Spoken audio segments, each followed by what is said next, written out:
I'll never forget the exact moment my husband asked me for a divorce. It wasn't the words themselves that burned into my memory, it was the smirk on his face when he said them. Linda, let's be honest here. You've had a good run. 15 years of not having to work, living off my income, enjoying this house, this life. But I deserve to be happy too. Jennifer makes me feel alive again.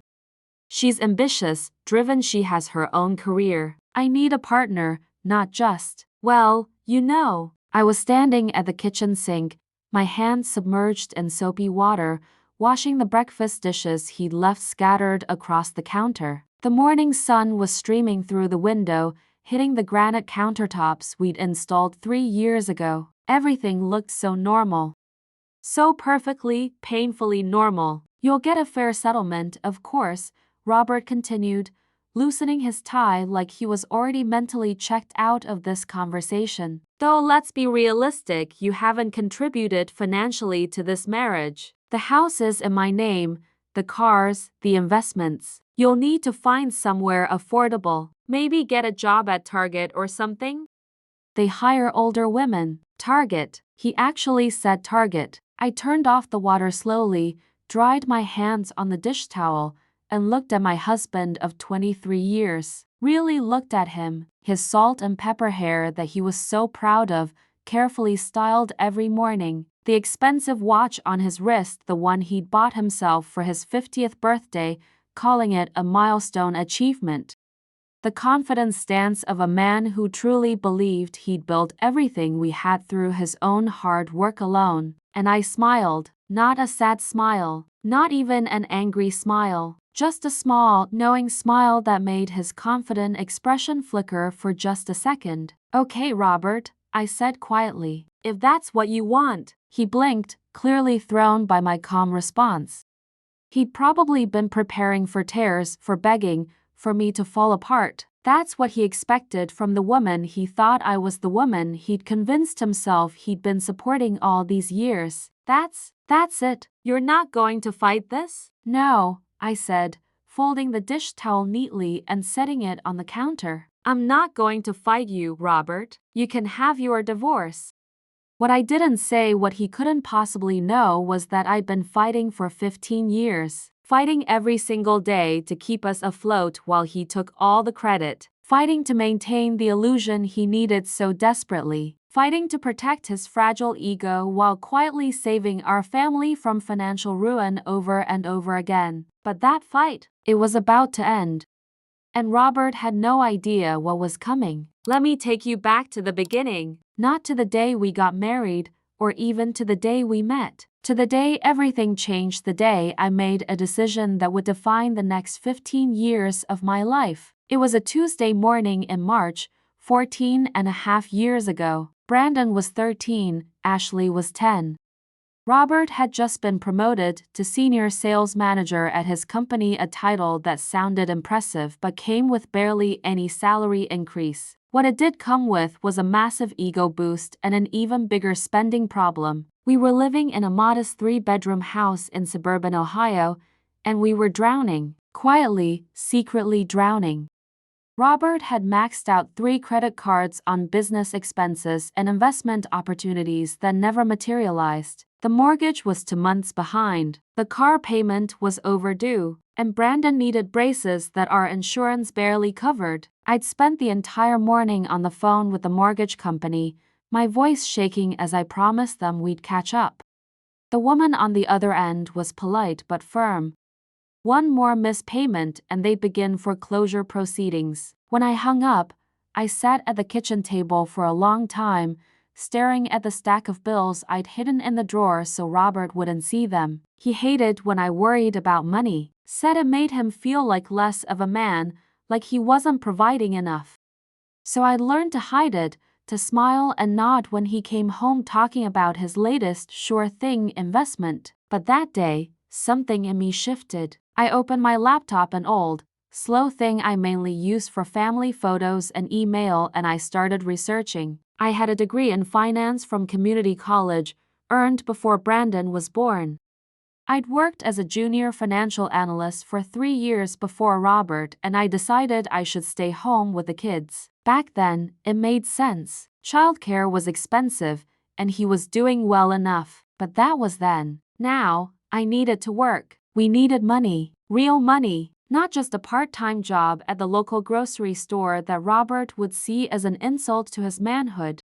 Something I could do from home, quietly, without him ever knowing. That's when I found it. Remote financial consulting. Companies and individuals who needed help with bookkeeping, financial planning, tax preparation, all done virtually. The pay was decent if you built up a client base, and more importantly, it was invisible. I could work from home while the kids were at school. I could maintain the illusion that I was just a housewife, and I could save us from the financial disaster Robert's pride was dragging us toward. Within a week, I'd created a professional email address, built a simple website using a free template, and started reaching out to small businesses in neighboring states. Within a month, I had my first 3 clients.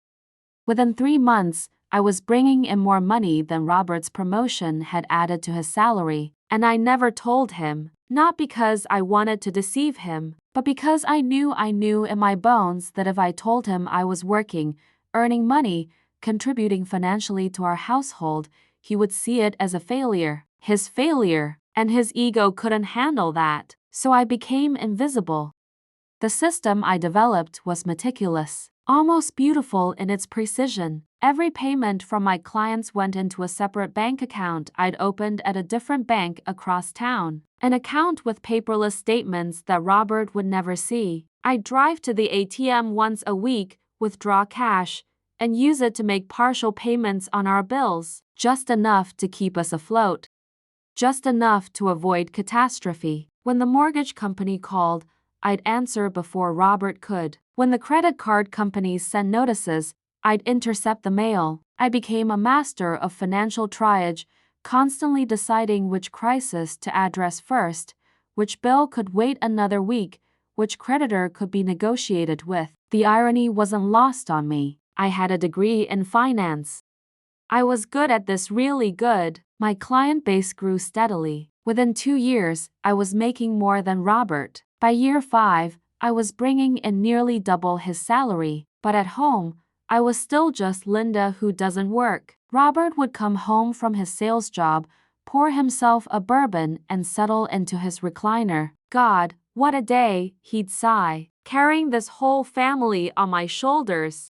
The pressure never stops, and I'd bring him dinner on a tray, smile sympathetically, and say, "I know, honey, you work so hard for us." Then I'd go back to the kitchen, pull out my laptop, and work until midnight helping a client in California restructure their small business finances or preparing quarterly tax estimates for a startup in Oregon. My eyes would burn from staring at spreadsheets.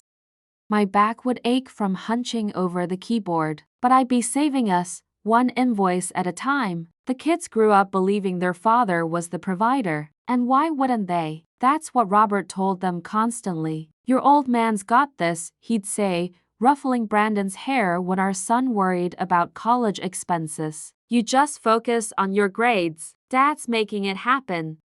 Except Dad wasn't making it happen. Dad was barely covering his own car payment and golf club membership. I was covering Brandon's SET prep courses, his college application fees, his first semester tuition deposit. All in cash, all invisibly, all while Robert took the credit during family dinners. "See, son, this is what hard work looks like. This is what being a man means, providing for your family no matter what." And Brandon would look at his father with such admiration, such respect, while I cleared the dishes and swallowed the truth that threatened to climb up my throat. But here's what you need to understand. I didn't start out bitter. I really didn't. For the first few years, I actually felt good about what I was doing. Proud even. I was solving problems. I was keeping our family safe. When Ashley needed emergency dental surgery after a bicycle accident, I had the money. When Brandon's school went on that educational trip to Washington, D.C., that cost $800. I made it happen. When the furnace died in the middle of January, I had a new one installed within 24 hours. Robert never asked how these things were paid for. He just assumed the way he assumed everything that his salary covered it, that he was providing, that he was enough. And I let him believe it because I loved him, because I thought protecting his ego was the same as protecting our marriage, because somewhere in my mind, I'd convinced myself that this was just temporary, that eventually things would improve, that eventually I could tell him the truth and he'd be grateful instead of devastated. But eventually never came. Instead, Robert's spending got worse. The business lunches became more frequent and more expensive. The golf outings multiplied. He bought a boat, an actual boat, without discussing it with me first. Just came home one Saturday towing a 23-foot cabin cruiser, grinning like a teenager. I got a great deal on it, he announced to the kids who came running out to see. Your dad knows how to negotiate. This baby was listed at $45,000, but I talked them down to $38,000 for a boat that we would use maybe 6 times a year. That night, after the kids went to bed, I tried to talk to him about it. Robert, honey, we need to discuss big purchases like this. $38,000 is a lot of money. He looked at me like I'd just spoken a foreign language. Linda, I work my ass off to provide for this family. I think I've earned the right to enjoy some of the fruits of my labor. Besides, it's an investment. These boats hold their value. It didn't hold its value. Within a year, it had depreciated by $15,000, and I was the one making the loan payments every month, in cash, deposited at the bank where Robert had financed it. He thought the payments were automatically coming out of his checking account. He never checked. Why would he? Everything always just worked. Because I made it work. The breaking point, or what I thought was the breaking point, came about 7 years into my secret career. Ashley was 17, preparing for college. Brandon was away at university, his tuition and living expenses draining our resources even faster than I could replenish them. Robert had been passed over for another promotion at work, and instead of taking it as a sign to maybe cut back on expenses, he decided we needed to move to a bigger house to show everyone we're doing just fine. Image matters in my business, he explained when he brought home the real estate listings. Clients need to see that I'm successful. This house, he gestured around our perfectly adequate 4-bedroom home, it's too modest. We need something that says I've made it. The house he wanted was a 6-bedroom colonial with a 3-car garage in the nicest neighborhood in our town. It was listed at $650,000, nearly triple what our current house was worth. We can't afford this, Robert, I said, trying to keep my voice calm. This is way beyond our budget. Our budget? Linda, you don't even know what our budget is. I handle the finances, remember? And I'm telling you, we can afford this. I got a signing bonus last quarter that you don't even know about. That signing bonus was $12,000. I knew because I'd seen the deposit in our joint account. It wouldn't even cover the closing costs on a house like this. But Robert was determined. And the worst part, the mortgage broker approved us. Because when they looked at our tax returns, they saw my income too. The income I'd been carefully reporting and paying taxes on every year. The income Robert didn't know existed. We bought the house, and my workload doubled overnight to cover the new mortgage payment that was 3 times our old one. That's when the resentment started to creep in. Slowly at first, like ice forming on a window, so gradual you don't notice it until suddenly you can't see through the glass anymore. I'd be working at 2 in the morning, finishing a financial projection for a client, my eyes barely focusing on the screen, and I'd hear Robert snoring in the bedroom. Peaceful, content, completely oblivious to the fact that the roof over his head, the bed he was sleeping in, the life he was so proud of, it was all built on work he couldn't see. During family gatherings, it got worse. So Robert, his brother Dave, would say over Thanksgiving turkey, "How's the new house treating you? Must be doing pretty well for yourself." And Robert would lean back in his chair, glass of wine in hand, and launch into his speech. You know, Dave, it's all about hard work and smart investments. I've been putting in 60-hour weeks, really grinding, and it's paying off.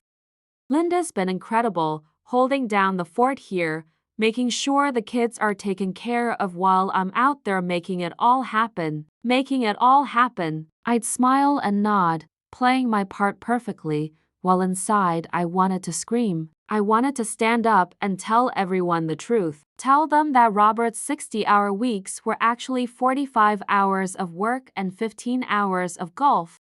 Tell them that his smart investments had lost us thousands of dollars that I'd had to quietly recover. Tell them that I was the one making it all happen, that I'd been making it happen for years, and I was so tired I could barely remember what a full night's sleep felt like. But I didn't, because what would be the point? Robert would be humiliated, the kids would be confused, the family would be thrown into chaos. And for what? So I could get credit? So I could be acknowledged? I told myself that wasn't important, that the work itself was enough, that being the silent hero was noble even, but it wasn't noble. It was slowly killing me. The kids started to internalize Robert's narrative as they got older, and that hurt in ways I hadn't anticipated, Brandon especially. My sweet boy who I'd rocked to sleep every night for the first 3 years of his life, who I'd helped with homework every evening, who I'd driven to soccer practice and piano lessons and debate club. As he moved through college and into his mid-20s, he became more and more like his father. "Mom, you don't understand the pressure of the working world," he told me once when he came home for Christmas during his senior year. "Dad's been carrying this family financially his whole life. It's a different kind of stress than what you deal with." I was loading the dishwasher. He was sitting at the kitchen island, eating leftover pie straight from the tin. 21 years old and so confident in his understanding of the world. "What kind of stress do you think I deal with?" I asked, keeping my voice light. He shrugged. "I mean, you manage the house, take care of stuff here. That's important too, don't get me wrong. But it's not the same as being the breadwinner, you know? Dad's got the weight of all our financial security on his shoulders.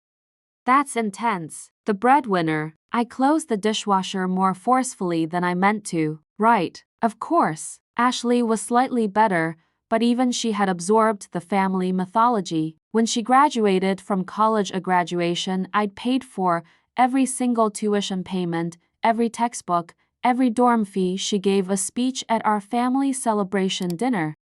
"I want to thank Dad," she said, raising her glass, tears in her eyes, "for working so hard to make sure I could focus on my education without worrying about money. You always told me education was the most important investment, and you put your money where your mouth is. I wouldn't be here without you." Robert beamed, absolutely glowed with pride, accepted her gratitude like it was his due. And I sat there, smiling, clapping, dying a little bit inside. That night, after everyone had gone to bed, I sat in my home office, a small room that Robert called Linda's craft room, even though I'd never crafted anything in my life, and I looked at my bank statements. The account he didn't know about. 15 years of deposits.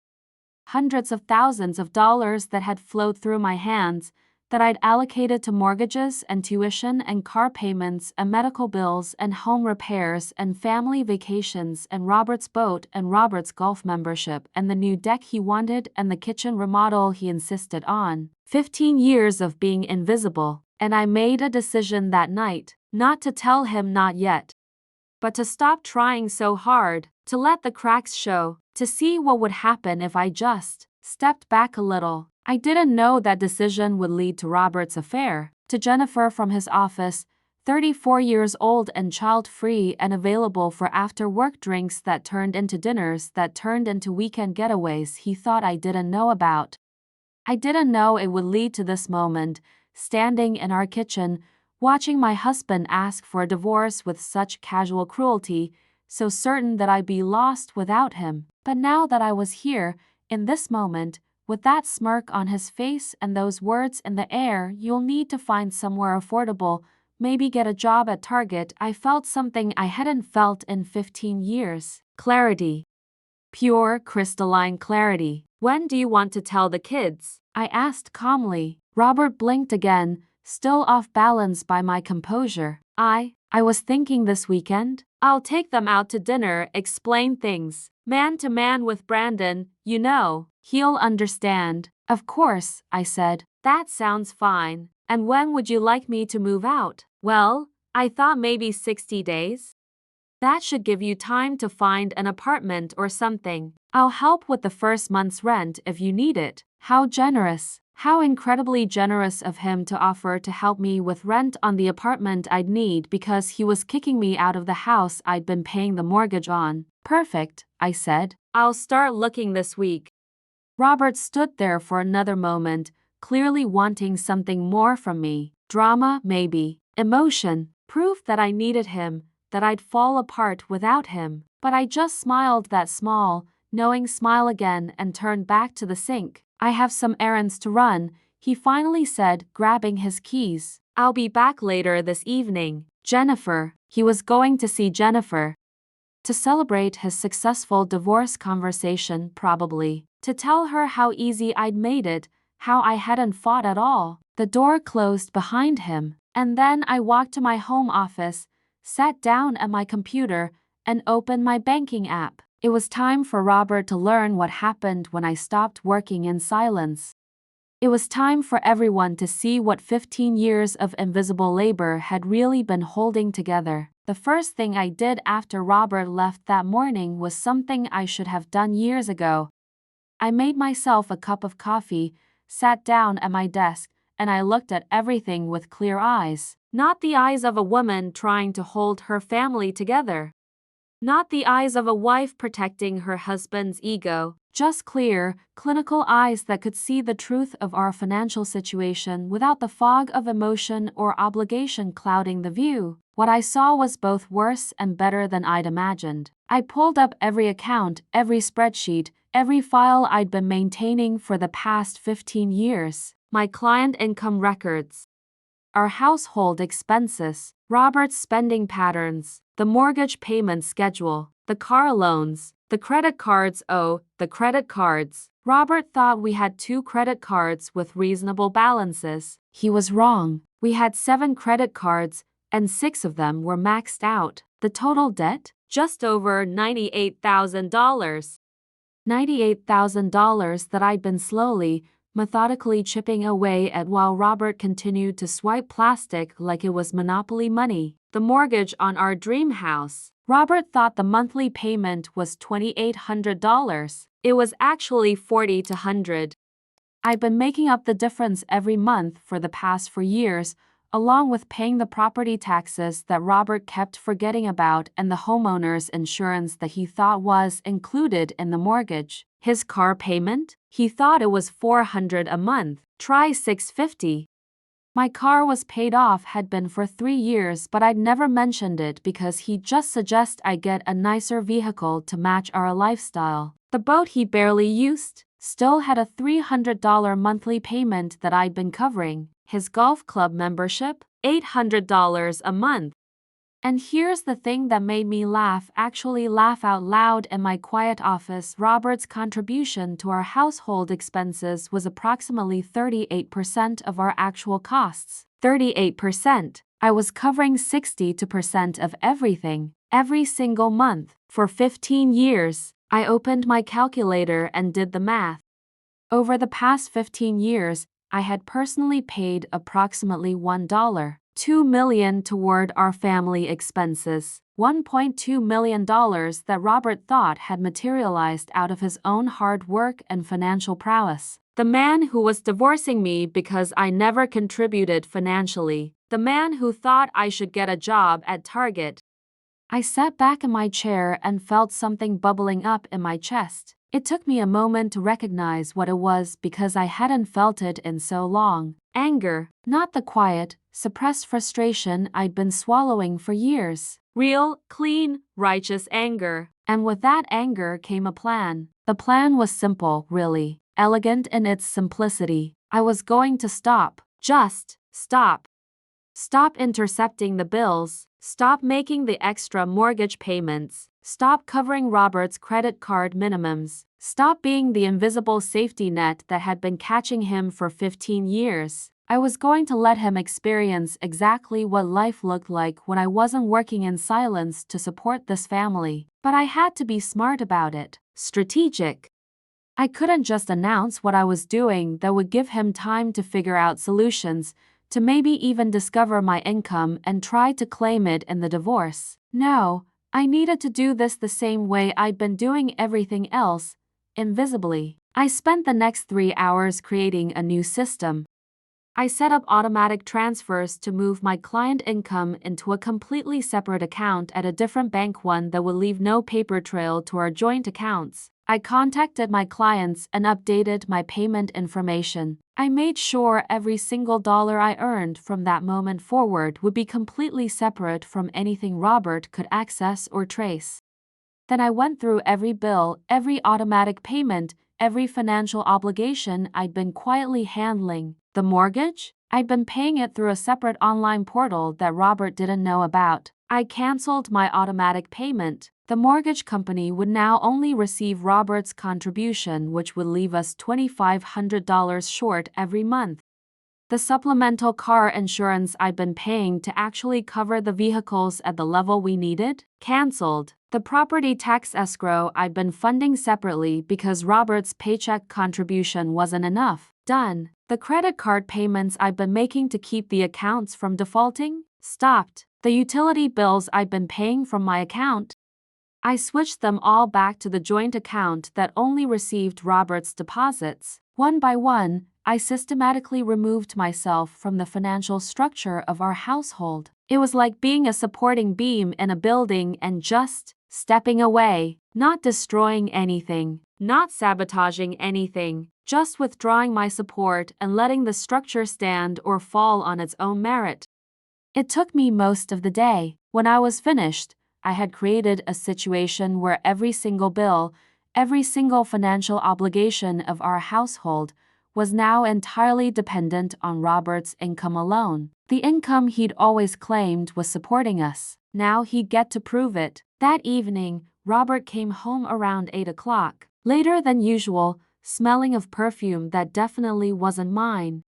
He was in a good mood, whistling as he walked in. "Hey," he called out, heading straight for the liquor cabinet. "What's for dinner?" I was sitting in the living room reading a book, actually reading it, not just holding it while my mind raced. I felt calmer than I had in years. "I didn't make dinner," I said simply. "I figured since you're moving toward being single again, you might want to practice taking care of yourself." He paused, glass halfway to his lips, and looked at me with confusion. "That's a weird thing to say. We're not divorced yet, Linda." "No, but you asked for one this morning." "I'm just trying to make the transition easier for you." Robert laughed, but it was uncertain. "Okay, well, I'm starving. I'll order pizza or something." "Sure," I said, returning to my book. He ordered pizza. He ate it in front of the TV. He went to bed around 11, and I heard him on the phone, whispering to someone. Jennifer, probably, telling her how strange I was being, how he couldn't wait until this was all over. I slept perfectly that night, better than I had in months. The first bill to come due was the mortgage. We were exactly 5 days into my new system when the mortgage company sent an email notification that the payment was insufficient. The email went to both of our addresses. I saw it. Robert saw it. I was in the kitchen when his phone dinged. I watched him open the email, watched his face go from confused to concerned to annoyed in about 15 seconds. "What the hell?" he muttered, immediately calling the mortgage company. I continued making my coffee, listening to his half of the conversation. "What do you mean insufficient funds? I have automatic payments set up." "Yes, I know the full amount is $40 to $100. "What?" "No, the payment is $2,800.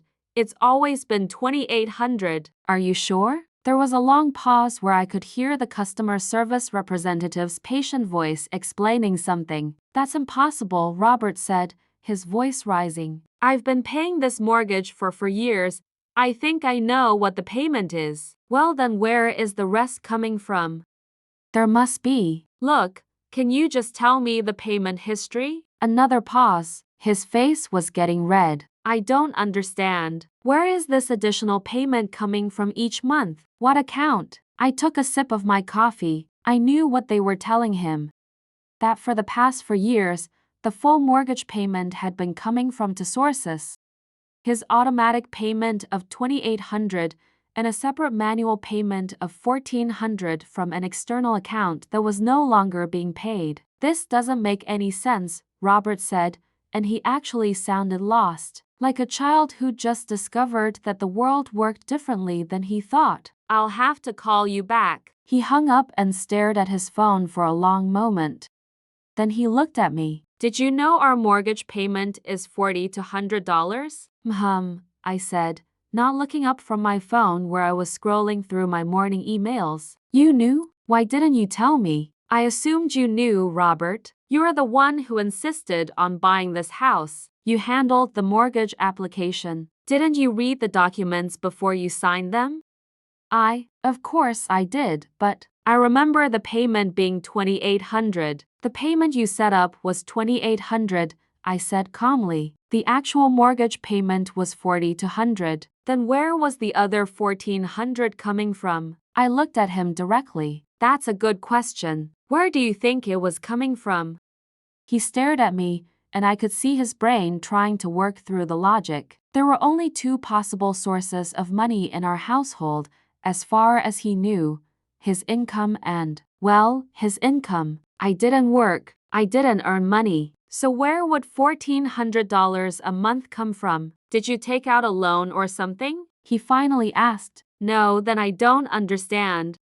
Money doesn't just appear, Linda. No, I agreed. It doesn't. So where did it come from? I guess that's something you'll need to figure out, I said, and I walked out of the kitchen, leaving him standing there with his phone in his hand and confusion all over his face. The mortgage was just the beginning. 3 days later, the first credit card company called.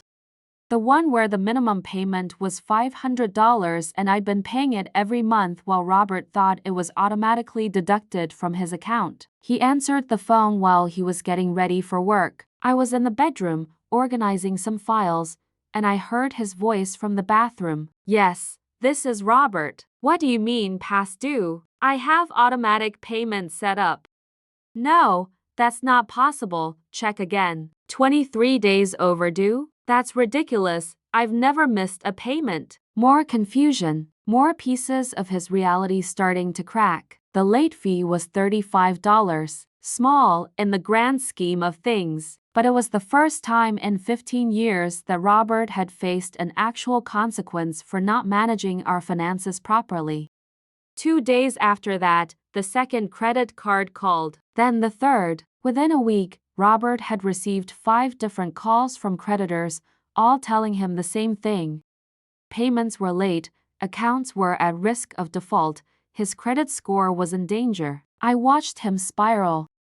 Watched him stay up late at night, going through bank statements, trying to figure out where the money had been coming from. Watched him become short-tempered and stressed, snapping at me over small things, clearly frustrated that he couldn't solve this puzzle. Something's wrong with our accounts, he told me one evening, laptop open on the couch, papers spread around him. Nothing is adding up. The bills are way higher than I thought, and I can't figure out where the extra money was coming from to pay them. Maybe you should talk to a financial advisor, I suggested mildly. He shot me a look. I don't need a financial advisor. I'm perfectly capable of managing our money. There's something off. Maybe identity theft or something. Maybe, I said.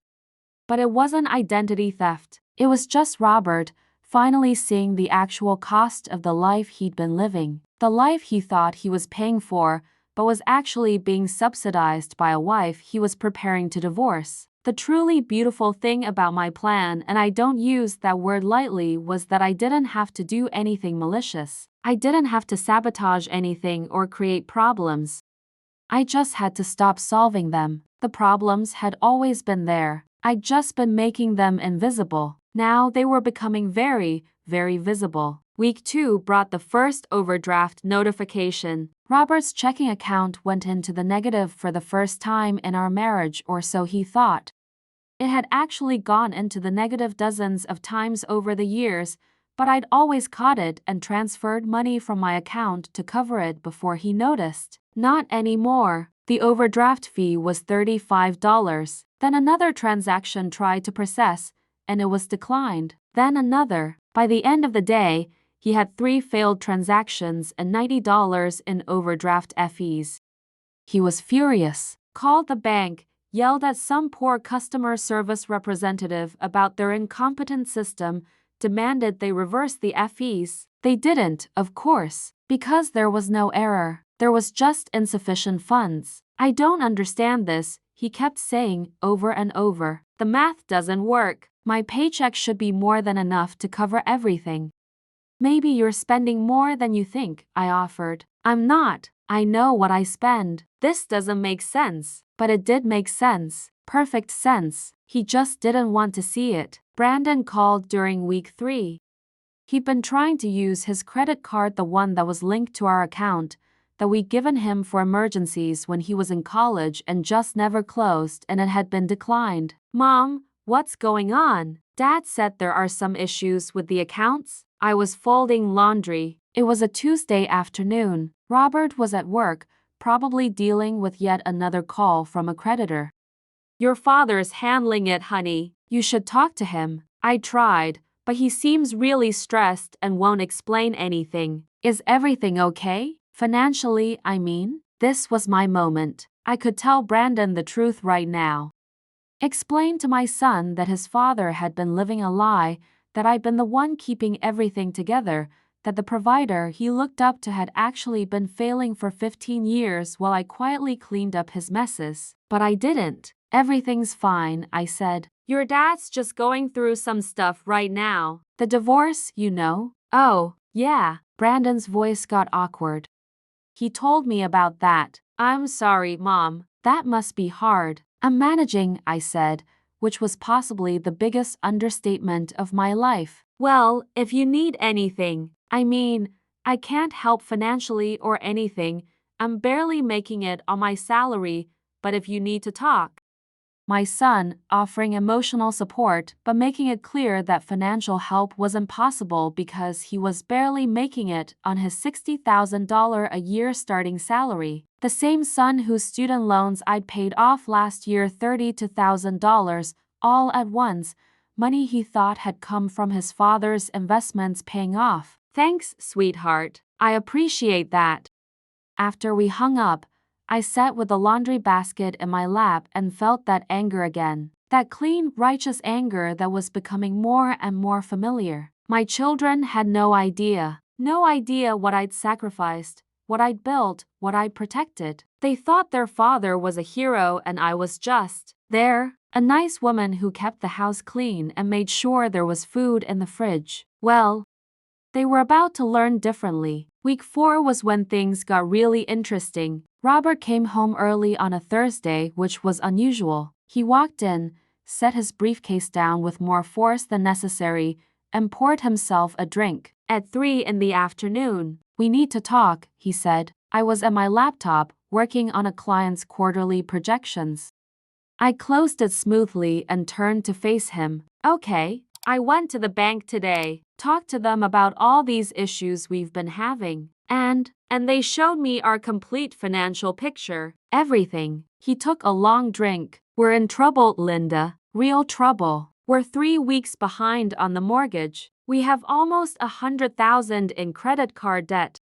My checking account keeps overdrafting, and I can't figure out why because my income should be covering everything. Should it? I asked quietly. Yes, I make $90,000 a year. That's more than enough for a household. Is it? Have you actually done the math on what our expenses are? Of course I mean, I know generally.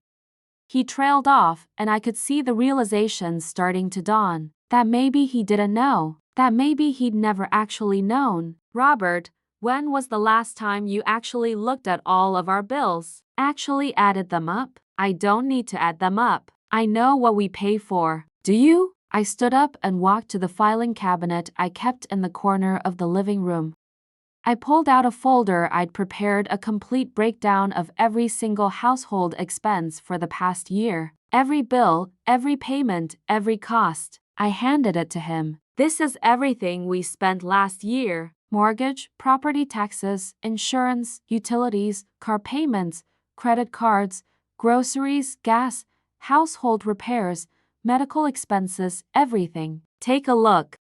He opened the folder with shaking hands, started reading. His face went pale. This can't be right. This says we spent over $200,000 last year. $243,000, I corrected. Give or take. That's impossible. I only make $90,000. Exactly. He stared at me, really looked at me for maybe the first time in years. What are you saying? I'm saying that for a very long time, your income hasn't been enough to cover our expenses, and yet, somehow, everything always got paid. The mortgage never went into default. The credit cards never got shut off. The lights stayed on. The kids went to college. Life continued. So if your $90,000 a year wasn't covering it, where do you think the rest was coming from? I watched him process this, watched his brain trying to find an explanation that didn't include the impossible one. Did you inherit money or something? From your parents? No. Did you take out loans? No. Then where? He stopped, looked at the folder again, looked at me. You've been working. Not a question, a statement.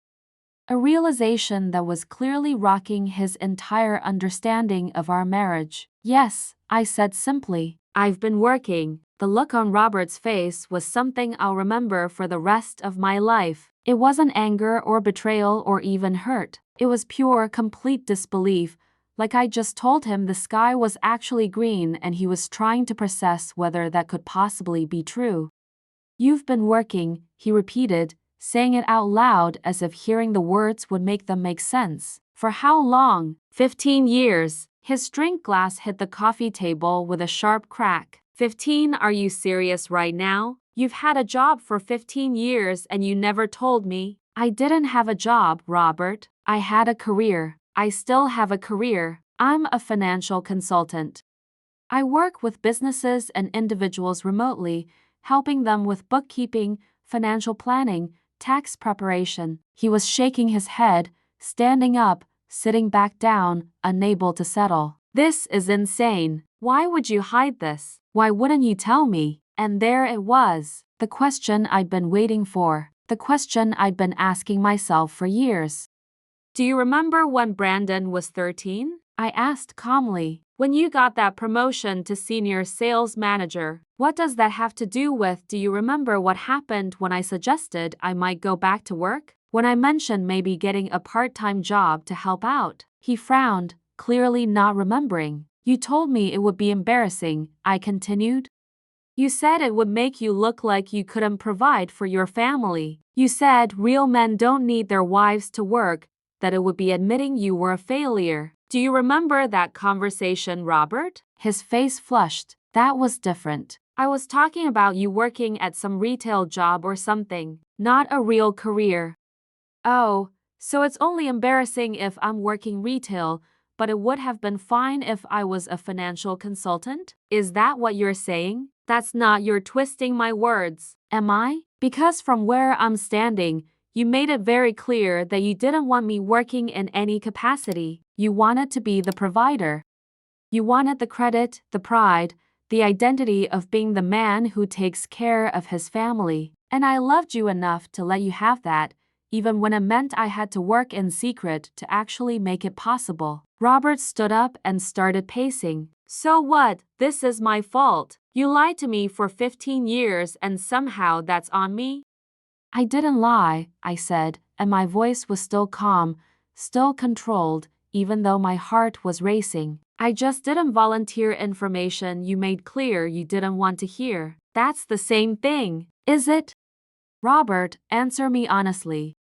If I had come to you 10 years ago, 8 years ago, 5 years ago, and told you I was making more money than you, that I had been for years, that most of our lifestyle was being funded by my work while you took all the credit. Would you have been happy about that? Grateful? Or would you have been humiliated? He opened his mouth, closed it, opened it again.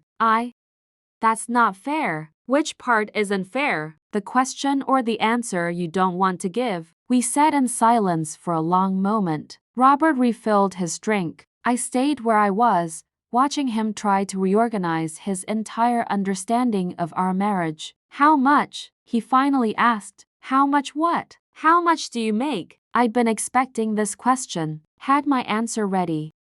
Last year, I brought in about $152,000. The glass actually slipped from his hand this time. Fortunately, it was empty, but it bounced off the couch and rolled onto the floor. $152,000. His voice was hollow. You made $152,000 and I had no idea. Yes, that's almost twice what I make. Yes, for how long? How long have you been making more than me? About 12 years, give or take. He sat there, staring at nothing, and I could see him doing the math in his head. 12 years of me quietly out-earning him. 12 years of him bragging about being the provider while I actually provided. 12 years of taking credit for a life he couldn't actually afford. This is... He trailed off, and for a moment he looked genuinely lost. I don't even know what this is. It's the truth, Robert. It's the reality that I've been protecting you from because I thought that's what love meant. Protecting your ego at the expense of my own recognition. Don't try to make this noble, he snapped, and there was the anger I'd been waiting for. You lied to me. You made me look like a fool. No, I said firmly. You made yourself look like a fool by constantly bragging about providing for this family when you were barely covering 40% of the expenses. I just enabled it by quietly covering the rest. 40%? That's bullshit. I pay for everything. Do you? I stood up and pulled out my laptop. Opened a spreadsheet I'd been maintaining for years. Let me show you some numbers, Robert. Real numbers. I turned the screen toward him. Last year, our household expenses were $243,000. Your take-home pay, after taxes and your $401,000 contribution that you insisted on maxing out, was $72,000.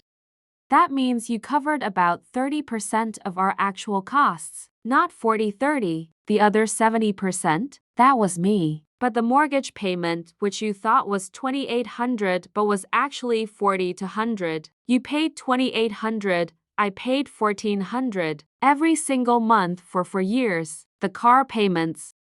Yours is $650 a month.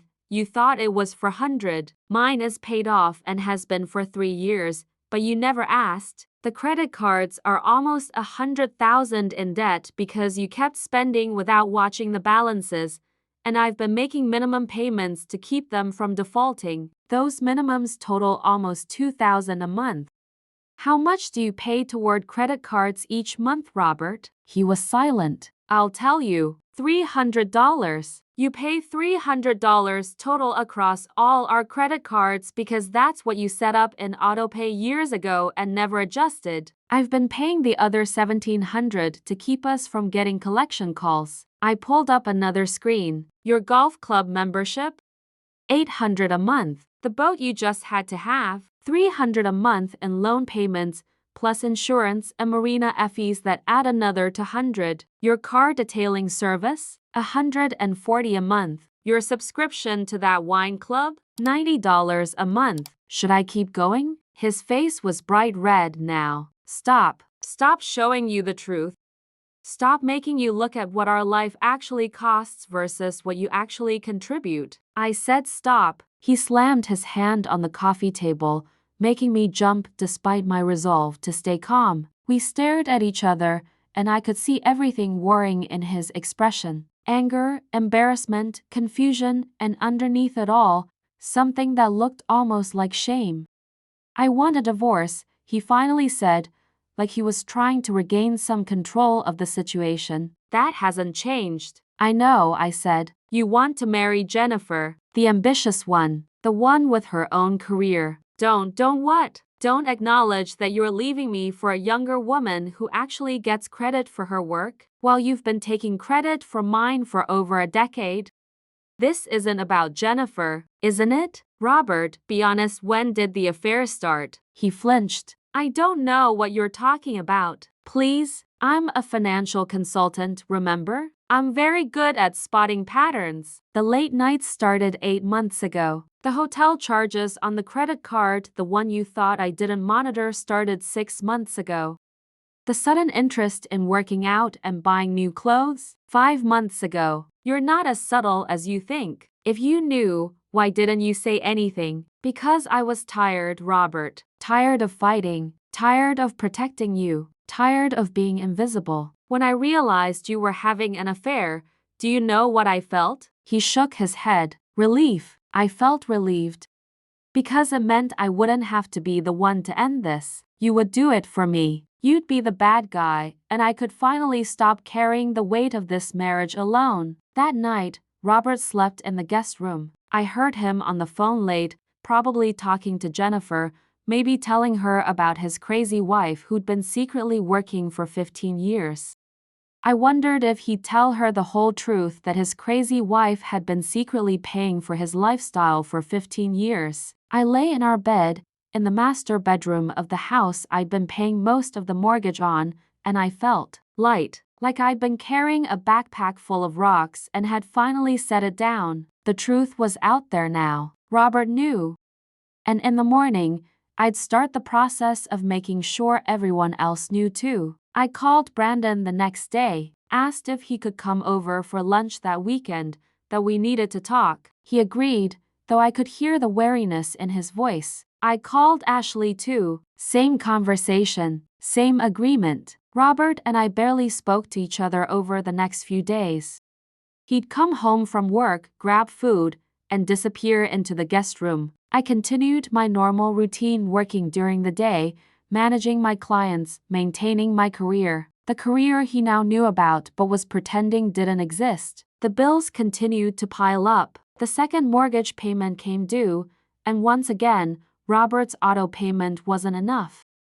This time, the mortgage company sent a formal notice of default. We were officially behind. I saw the notice. I'm sure Robert saw it too. Neither of us acknowledged it. 3 more credit cards sent late payment warnings. Robert's credit score dropped 43 points in 1 week. I knew because I was still monitoring everything, even though I wasn't fixing anything. It was like watching a building collapse in slow motion. I'd removed the support beams, and now gravity was doing the rest of the work. Saturday came. Brandon arrived first, around 11. He hugged me, but it was stiff, awkward. He knew this was about the divorce. Where's Dad? He asked. He'll be here. I wanted to talk to you first. We sat in the kitchen at the same table where I'd fed him breakfast before school for 13 years. Where I'd helped him with homework, where we'd had family dinners that Robert always dominated, talking about his day, his successes, his challenges. Mom, if this is about taking sides in the divorce, I can't. This isn't about taking sides, I said gently. This is about making sure you understand the whole truth before you make decisions about who you think needs your support. He frowned. What do you mean? Brandon, how much do you think your father makes a year? I don't know. I don't know the exact number, but enough. He's always provided for us. He makes $90,000 gross. After taxes and his retirement contribution, he takes home about $72,000. Okay, that's good money. It is, but our household expenses last year were $243,000. So if your father takes home $72,000, where do you think the other $170,000 came from? Brandon blinked. What? Our expenses aren't that high. Yes, they are, and I can show you every receipt, every bill, every statement to prove it. But for now, just think about it logically. We have a big mortgage on this house, 2 car payments, your student loans that mysteriously got paid off, Ashley's tuition, the boat, the golf membership, the vacations, the home repairs, the medical bills, the credit card debt. All of it adds up, Brandon. And all of it costs more than $72,000 a year. But he was clearly struggling. Dad always said he was taking care of everything. He thought he was, but he wasn't looking at the actual numbers. I was, and I was making up the difference. How? You don't work. And there it was. The same assumption his father had made. The same assumption everyone had made. Yes, I do, I said quietly. I've been working for 15 years. I'm a financial consultant. I work from home remotely with clients all over the country. Last year alone, I made $152,000. Brandon's mouth literally fell open. You're joking. I'm not joking. And I've been doing this since you were 13 years old. Your SAT prep courses? I paid for those. Your college application fees? Me. Your first semester tuition deposit? Me. The new car your father bought you for graduation? I paid off the loan the next month so you wouldn't have debt. That trip to Europe you took after college? I gave your father the money to give to you. Every single thing you thought your father provided, it was actually me. Or at the very least, it was both of us together, not just him. My son sat there, his whole worldview shifting right before my eyes. Why wouldn't you tell us? Why would you let Dad take all the credit? Because he needed to. Because his identity, his sense of self-worth, was completely tied up in being the provider. And I loved him enough to protect that for him, even when it meant making myself invisible. But Mom, that's not fair to you. No, it wasn't, but that's what I chose. Until now. Ashley arrived then, and I had to go through the whole explanation again. Her reaction was different from Brandon's. She cried. Actually cried, tears running down her face as she realized how much I'd been doing silently, how much I'd been sacrificing while everyone else took it for granted. Mom, I thank Dad for my education, she said, sobbing. I gave a whole speech about how grateful I was that he worked so hard so I could focus on school. I know, sweetie. I was there. And you let me.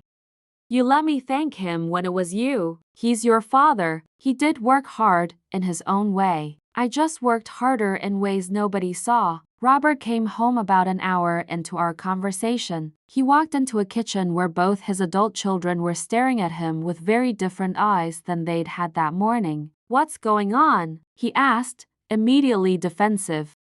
Mom told us the truth, Brandon said, and his voice was harder than I'd ever heard it. About her work, about the money, about everything. Robert's jaw clenched. She had no right?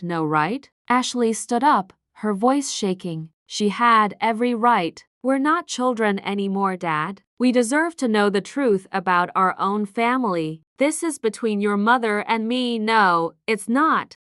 Brandon was standing now too. You've been lying to us our entire lives, letting us believe you were this great provider when you were barely covering a third of the bills. I wasn't lying. Yes, you were. Ashley was crying again. You lied by omission. You took credit for things you didn't do. You let us believe something that wasn't true. I watched Robert face his children's anger and disappointment, and I felt nothing, not satisfaction, not vindication, just a kind of peaceful emptiness where all that invisible labor used to live. Kids, I said gently, your father and I need to talk. Why don't you to go out for a bit? We'll call you later. They both hugged me on their way out, real hugs, tight and emotional. They barely looked at Robert. After they left, he and I stood on opposite sides of the kitchen, the same kitchen where this had all started a week ago. Happy now? He asked bitterly. You've turned my own children against me. I didn't turn them against you, Robert. I just stopped protecting you from the consequences of your own actions. There's a difference.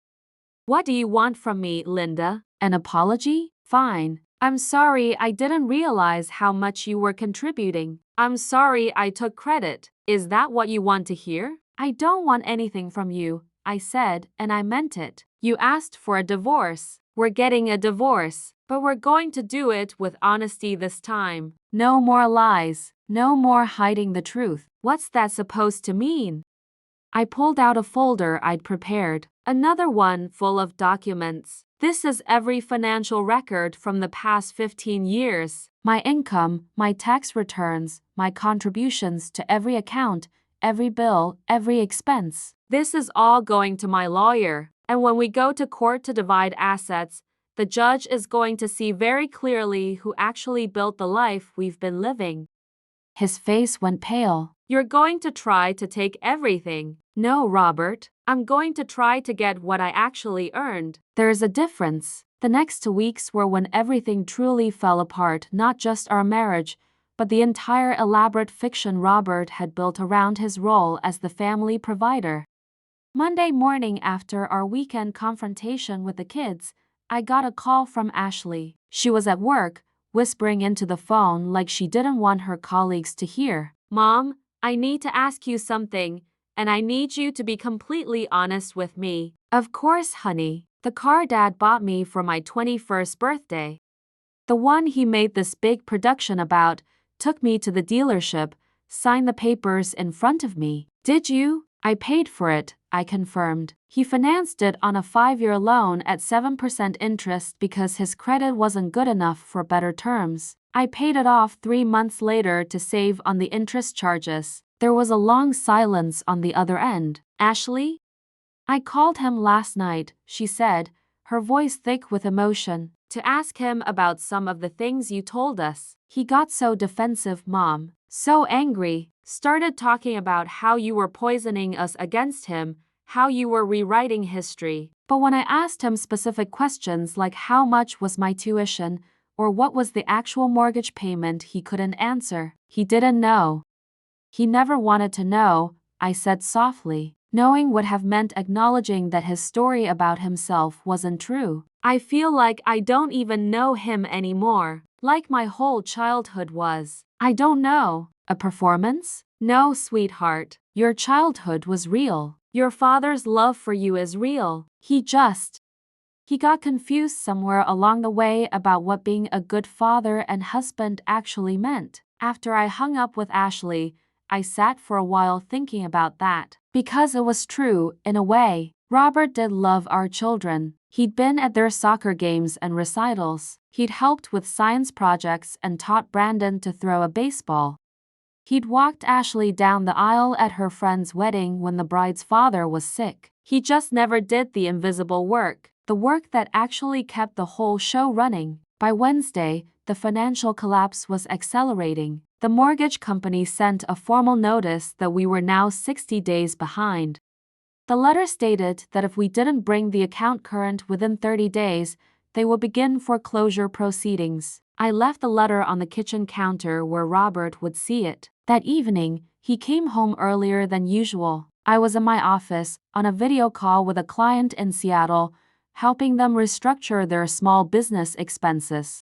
Through my door, I could hear Robert moving around the house, opening and closing drawers, rustling papers. When I finished my call, I found him in the kitchen, surrounded by bills and bank statements, his laptop open, a legal pad covered in numbers that didn't add up. We're going to lose the house, he said without looking up. Yes, I agreed. If you can't make the mortgage payment, yes, you'll lose the house. I'll lose the house? He looked up sharply. This is your fault. You stopped paying the bills. I stopped paying bills that were never my responsibility in the first place, Robert. You bought this house. You signed the mortgage papers. You insisted we could afford it. I just made it possible for you to keep living in it when your income wasn't actually sufficient. So this is what revenge. You're going to let our house go into foreclosure to punish me? I'm not letting anything happen. I'm just not preventing it anymore. There's a difference. He stood up, knocking his chair back. I can't afford this. The payment is $40 to $100 a month, Linda. That's more than half my take-home pay. I know, which is why I told you at the time that this house was beyond our budget. But you insisted that image mattered, that we needed to live the life we wanted to be living. So you bought it anyway, and I've been making up the difference ever since. Well, I can't do it alone. No, you can't. Which is why, and I want you to really hear this, Robert, you were never doing it alone. You just thought you were. He stared at me, and I could see him grasping for solutions, for some way out of this that didn't require admitting defeat. What if we refinance, get a lower payment? With your credit score, which has dropped 70 points in the last month because of all the late payments. Good luck. What if we sell it? Sell the house, downsize? You could try, but we owe more than it's worth right now. You'd have to bring money to closing that you don't have. Then what am I supposed to do? And there it was, the question I'd been waiting for. The moment when Robert finally had to face the reality that I'd been managing for 15 years. You're supposed to figure it out, I said simply, the same way I've been figuring it out every month for the past decade and a half. You're supposed to look at your actual income, look at your actual expenses, and make the hard choices about what you can really afford versus what you want to pretend you can afford. That's easy for you to say. You have all this secret money. It's not secret anymore. And yes, I do have money I earned through my own work. Money that's mine. Money that you don't get access to just because you finally need it. We're still married. We're getting divorced. At your request, remember? And in divorce proceedings, my income and assets from my work will be protected because I can document that it was kept separate from joint accounts, that it was earned independently, and that you repeatedly, publicly, consistently claimed to be the sole provider. You established the pattern that my money was separate from our money all by yourself. His face went white. You planned this. All of it. No, Robert. I didn't plan to marry a man who would take credit for my work for 15 years and then ask for a divorce when he found someone he liked better. I didn't plan to be invisible. I didn't plan any of this. I just adapted to the reality you created. The calls from creditors increased in frequency and intensity. By the end of the week, Robert was getting multiple calls a day. Collection agencies for the credit cards, the boat loan company threatening repossession, his golf club sending notice that his membership was suspended for non-payment. I watched him deteriorate in real time.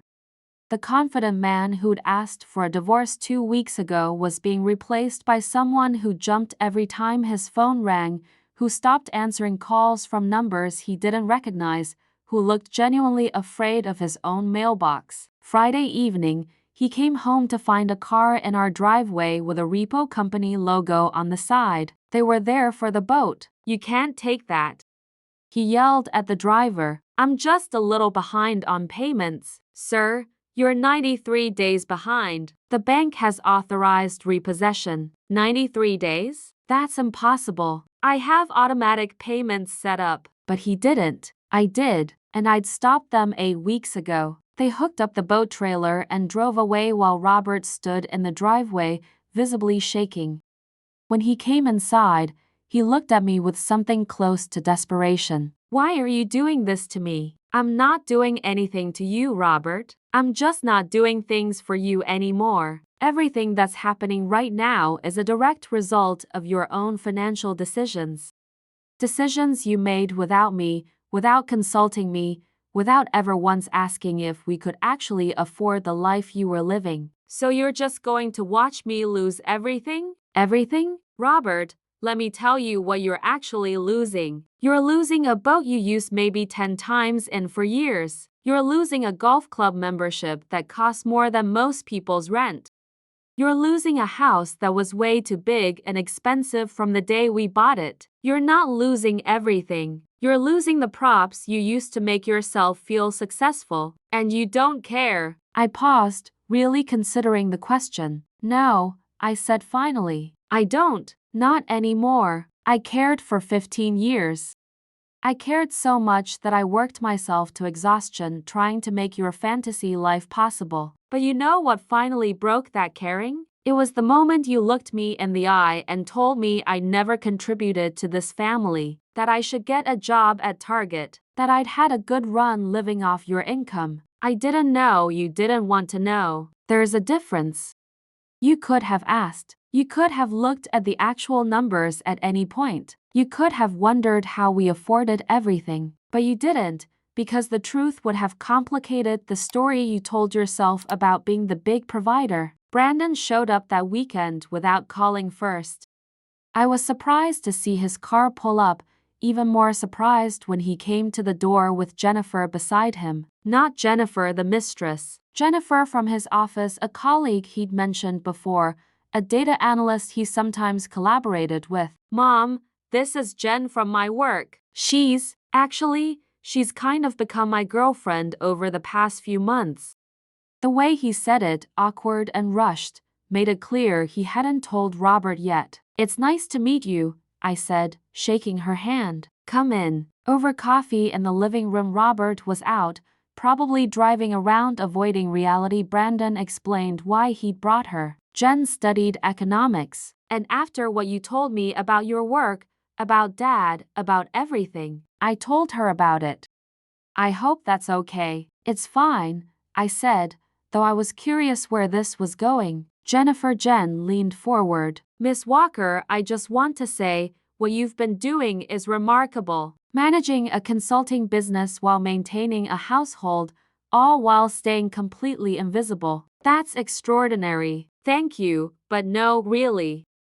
I've been working with Brandon to piece together the financial picture based on what you told him, and the numbers are staggering. You didn't just contribute to the household. You essentially ran a one-woman financial services firm while simultaneously keeping an entire family afloat. That's not normal. That's exceptional. I felt my throat tighten with unexpected emotion. When was the last time someone had called my work exceptional? When had anyone ever acknowledged it as real work at all? The reason I wanted to meet you, Jen continued, is because I think you need to understand something. When this goes to divorce court, you're not just going to protect your income. You're going to have a very strong case for claiming a significant portion of the marital assets. Maybe most of them. I don't understand. You've been the primary earner for over a decade. You can document that. You can show that your husband grossly misrepresented his financial contribution to the marriage, not just to you, but to his children, his extended family, probably his colleagues. That's fraud, in a way, financial fraud. I'm not trying to destroy him. I'm not saying you should, Jen said gently. I'm saying you should protect yourself, because from what Brandon's told me, your husband is about to face some serious financial consequences. And when people face consequences like that, they sometimes try to drag down everyone around them. You need to be legally protected. Brandon reached over and took my hand. Mom, I'm sorry it took me so long to see what was really happening. But now that I do see it, I'm not going to let Dad take advantage of you anymore. None of us are. The confrontation I'd been half expecting came on Monday morning. Robert came into my office, my craft room, while I was on a call with a client. Didn't knock, just walked in.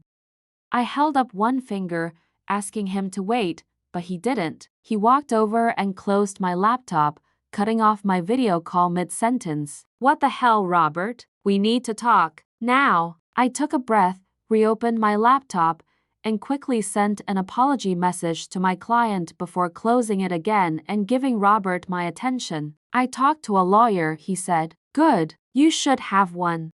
He told me that in Ohio, divorce is going to split everything 50-50 unless we can prove otherwise. That's generally how it works, yes. So half of your income, half of your assets, half of everything that's mine. That's what you think this conversation is about. You want half of my money? It's marital money, Linda. We've been married 23 years.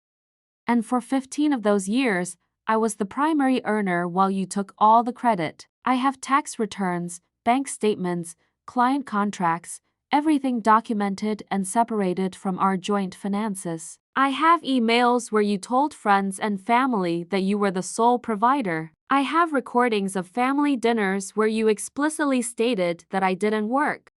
You built the case for me, Robert. You spent 15 years establishing that my work was separate from our marriage. That's not fair. Fair? You want to talk about fair? You asked for a divorce. You told me I never contributed financially. You said I should be grateful for my good run living off your income. And now that you're facing the consequences of your own spending and your own financial mismanagement, Now you want to claim half of the money you spent 15 years pretending didn't exist? I need it. Linda, I'm drowning here. The house is going into foreclosure. My credit is destroyed. I have $98,000 in credit card debt. Your credit card debt. Your spending. Your choices. We're still married. You can't just watch me lose everything. I stood up, and I could feel 15 years of suppressed anger finally finding its voice. Yes, I can. I can watch you lose everything because I spent 15 years watching you take credit for everything. I watched you preen and posture and accept praise for a life you couldn't afford. I watched you dismiss my concerns, ignore my input, and make financial decisions that put our family at risk over and over again. I watched you teach our children that men provide and women just exist, that your work mattered and mine didn't. Even work you didn't know I was doing was less important than work you were barely doing. Linda, I'm not finished. You know what else I watched? I watched you fall in love with someone else. I watched you stay out late, smell like perfume that wasn't mine, charge hotel rooms to credit cards I was paying off. I watched you check out of this marriage emotionally while still expecting me to hold it together financially. And I did. I held it together right up until the moment you asked for a divorce. Then I stopped. And now you're shocked that without me quietly fixing everything, your house of cards is collapsing. So what do you want? You want me to beg? You want me to admit I was wrong? No, Robert. I don't want anything from you except the divorce you asked for. I want to be legally separated from your mess. I want my name off joint accounts and joint debts. I want to stop being responsible for cleaning up after you. You're being cruel. I'm being honest. Maybe for the first time in our marriage. He stood there, and I could see him cycling through emotions: anger, desperation, something that might have been grief. Jennifer left me, he said finally, quietly. I blinked, not expecting that. What? Jennifer. She ended things. Said she didn't want to be involved in all this mess. He laughed, but it was bitter. Turns out she was interested in the successful sales manager, not the guy whose house is being foreclosed and whose credit cards are maxed out. Funny how that works. I almost felt bad for him. Almost. I'm sorry to hear that, I said, and I meant it. Not because I cared about his relationship with his mistress, but because I could see him breaking down, and despite everything, he was still the man I'd spent 23 years of my life with. The kids won't talk to me, he continued. Ashley won't return my calls. Brandon sent me a text saying he needed space. My brother stopped inviting me to family dinners. Everyone knows, Linda. Everyone knows what I did, what I didn't do, and I don't know how to fix this. You can't, I said gently. You can't fix 15 years of taking credit for work you didn't do. You can't fix the lying, the affair, the financial irresponsibility. What you can do is accept responsibility and start building a real life instead of a fake one. How am I supposed to do that? I can't afford anything. You'll downsize. You'll live within your actual means. You'll maybe learn what it feels like to actually have to work for everything instead of having it handed to you by a wife you didn't appreciate. The mediation meeting was held in a conference room at my lawyer's office. Robert showed up with his attorney, a harried-looking man named Philip who clearly had better things to do than handle this case. My lawyer was a woman named Catherine Wright, recommended by Jen. She was sharp, professional, and had spent the past 6 weeks meticulously documenting every single aspect of my financial contributions to the marriage. When Robert walked in and saw the 3 bankers' boxes full of files Catherine had brought, his face went pale. Is all that really necessary? Philip asked, gesturing at the boxes. Oh, this isn't everything, Catherine said pleasantly. This is just the summary documentation. We have complete records going back 15 years if needed. We sat down across from each other, and for a moment, Robert and I just looked at each other. He'd lost weight, had dark circles under his eyes, his shirt wasn't pressed properly, and I realized with a pang that he'd probably been doing his own laundry for the first time in 23 years. Let's begin, the mediator said. I've reviewed the initial petitions from both parties. Mr. Walker is seeking a 50-50 division of all marital assets. Mrs. Walker is seeking a 70-30 split in her favor, with her retaining 70%. Is that correct? Yes, Catherine confirmed. That's ridiculous, Philip said immediately. Ohio is an equitable distribution state. 50-50 is standard. Equitable doesn't mean equal, Catherine countered. It means fair. And I'd argue that 70-30 is more than fair given the documented evidence of my client's financial contributions versus Mr. Walker's. She pulled out the first folder. Mrs. Walker has been working as an independent financial consultant for 15 years. Here are her tax returns for each of those years, showing gross income ranging from $48,000 in her first year to $152,000 last year. Total documented income over 15 years, $1.4 million. Robert flinched at the number. Furthermore, Catherine continued, we have bank statements showing that Mrs. Walker maintained a separate account for this income and used it to pay approximately 60 to 70% of the household expenses during that time. We're talking about mortgage payments, credit card payments, college tuition, medical bills, home repairs, all documented, all paid from her separate income. Why was this income kept separate if it was meant for marital expenses? Philip asked. Excellent question. Mrs. Walker, would you like to answer that? I cleared my throat. Because my husband repeatedly told me, our children, our extended family, and his colleagues that he was the sole provider for our family. He made it clear that he didn't want me working and that he viewed my having a job as an insult to his manhood. So I worked in secret, kept the money separate, and used it to cover expenses he couldn't actually afford on his salary alone. You're saying you deliberately hid income from your husband, Philip said.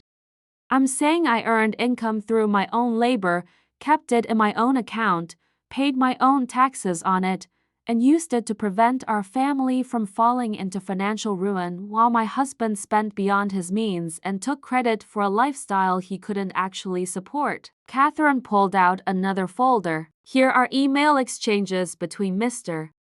Walker and his family members where he explicitly states that he is the breadwinner and that his wife doesn't work. Here are text messages where he tells his children to thank him for financial support that was actually provided by Mrs. Walker. Here are credit card statements showing luxury purchases, golf memberships, boat payments, expensive dinners, all charged by Mr. Walker and all paid off by Mrs. Walker to avoid default. She kept pulling out documents, building a case that was becoming more damning by the minute. Here's my client's contribution to the children's college educations, $132,000, fully documented. Mr. Walker's contribution, $11,000, mostly in the form of a single tuition payment his first semester that was actually refunded and he never knew about because my client covered the real costs. Robert was staring at the table, his jaw clenched. Here are the actual mortgage payments on the family home. Mr. Walker believed he was paying the full mortgage of $2,800 a month. The actual payment was $4,200. My client paid the difference, $1,400 a month for 4 years. That's $67,000 in additional payments that Mr. Walker never knew about and took no responsibility for. Okay, we get it, Philip said, holding up a hand. Mrs. Walker contributed financially, but that doesn't mean she's entitled to 70% of everything. Actually, Catherine said, I would argue she's entitled to more. But my client is being generous. She's not asking for alimony, even though she could make a strong case for it given that she was the higher earner for most of the marriage. She's not asking for Mr. Walker to pay her legal fees, even though she's certainly entitled to request it. She's simply asking for an acknowledgement of her actual contribution to the marriage. The mediator looked at Robert. Mr. Walker, do you dispute any of the documentation that's been presented? Robert was quiet for a long time. Finally, he shook his head. No, so you acknowledge that your wife earned the income described and used it for household expenses as documented? Yes. And you acknowledge that you were unaware of this income during the marriage? Yes. Can you explain why you were unaware? Robert looked up, and there was something raw in his expression. Because I didn't want to know. Because if I knew my wife was making more money than me, it would have meant I wasn't the provider I thought I was. It would have meant I was less. It was the most honest thing I'd heard him say in years. So to protect your ego, the mediator said gently, you chose to remain ignorant of your family's actual financial situation? Yes. And now you're asking for 50% of assets that were largely built through income you spent 15 years pretending didn't exist? Robert closed his eyes. When you put it that way. How else should I put it? We sat in silence for a moment. What if, Philip said carefully, we agreed to a 60-40 split? Mrs. Walker gets 60%, Mr. Walker gets 40. We can settle this today, avoid going to court. Catherine looked at me. I considered it. 60-40 would give me the majority, would acknowledge my contribution, would protect my future. But 40% still felt like too much, like I was still making it easy for Robert, still protecting him from the full consequences of his choices. No, I said firmly. 70-30, or we go to court and I ask for 80-20. Philip's eyes widened. You can't be serious. Actually, Catherine said, we're very serious. And we have documentation to support an 80-20 split if needed. We're offering 70-30 as a compromise. Robert spoke up then, his voice quiet. Linda, please. I know I screwed up. I know I took advantage of you, took credit for your work, all of it. But 40% of our assets would at least give me something to rebuild with. 30%. I'll have nothing. You'll have what you actually earned, I said. 30% of what we built together is more than fair considering you only contributed about 35% of our income over the years. I'll lose everything. No, Robert. You'll lose the excess, the pretense, the props you used to pretend you were more successful than you were, but you'll still have a foundation to build from, which is more than a lot of people get. He looked at me, really looked at me, and I saw him seeing me, actually seeing me, maybe for the first time in our entire marriage. You're really not going to budge on this, he said. No, he turned to Philip. What are my options? We can go to court. But honestly, Robert, with this documentation, we'd probably lose. And it would cost you tens of thousands in legal fees for a worse outcome. Robert sat there for a long moment, then nodded slowly. Fine. 70-30. The relief I felt wasn't triumph. It was just release, like I'd been holding my breath for 15 years and could finally exhale.